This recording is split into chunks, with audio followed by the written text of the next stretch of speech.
By the time they handed me the plastic trophy, the burgers were already burning. It was the kind you buy at a party store. Gold paint, crooked engraving plate. My brother tapped his fork against it to get everyone's attention.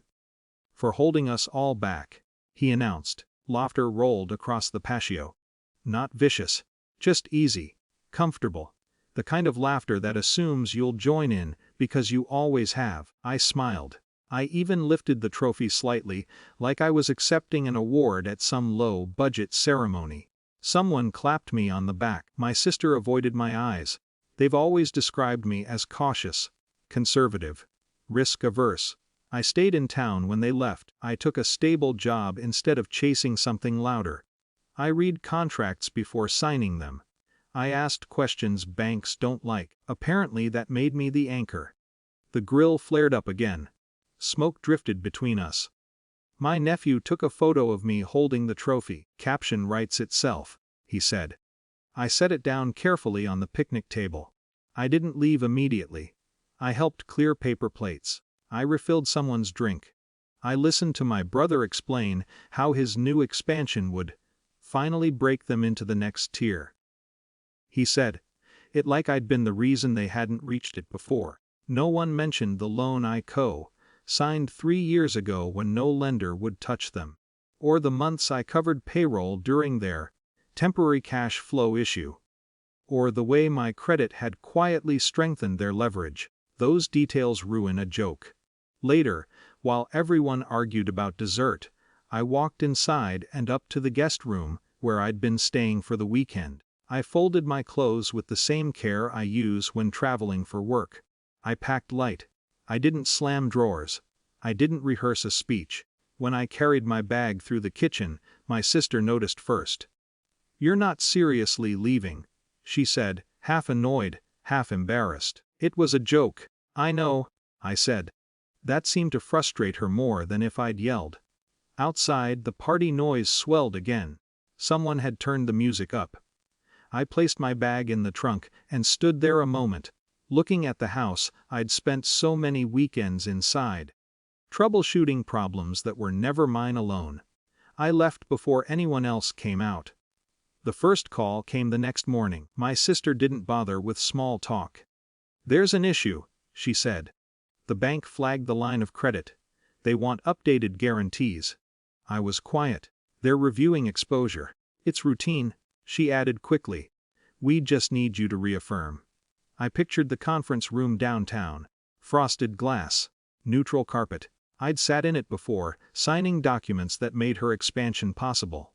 "I won't be renewing," I said. Silence, then a small exhale. "Don't be like this." "I'm not being anything." "You know what happens if you pull out." I did. Her business had grown fast, but it was leveraged. My personal guarantee had been the stabilizer. Without it, the bank would reassess risk. That's not punishment.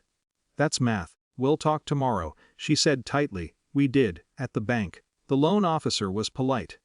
Clinical. He slid papers across the table and explained their policy. Without my continued backing, the credit extension would be reduced. Certain payments would need to be accelerated. No drama, just procedure. My sister kept glancing at me like I might change my mind if she stared long enough. "I'm not stopping you," I said finally. "I'm just done participating." The officer nodded, as if that was the most normal sentence he'd heard all day. Within weeks, the pressure showed. Vendors shortened terms. A contractor walked off a job. My brother stopped returning my texts entirely. When payroll missed for the first time, my sister called again. Not angry this time. Not proud either. "Please," she said. "Just until we stabilize." I thought about the trophy, about how easily the narrative had formed that my steadiness was the drag on their momentum. "If I step back in," I told her, "nothing changes." "Not really. You're letting this fall apart." "No," I said gently. "I'm not holding it up anymore." The business didn't collapse overnight. It thinned, contracts shrank, staff reduced. Eventually, they sold part of it to stay afloat. At the next family gathering, no one made jokes about ambition. They also didn't ask for my advice. Conversations became careful. My brother speaks to me now like we're colleagues instead of siblings. My sister is quieter. There's a distance that wasn't there before, but neither is the subtle expectation that I'll fix whatever wobbles. I moved to a smaller apartment across town. Closer to work, fewer guest rooms. Sometimes I wonder if I overcorrected. If loyalty should have outweighed pride. But when I think back to that patio, to the way the laughter felt rehearsed, I understand something I didn't then. They needed me stable. They just didn't want to admit it. Walking away didn't make me powerful. It made me responsible only for myself. And for the first time in a long while, that feels like enough.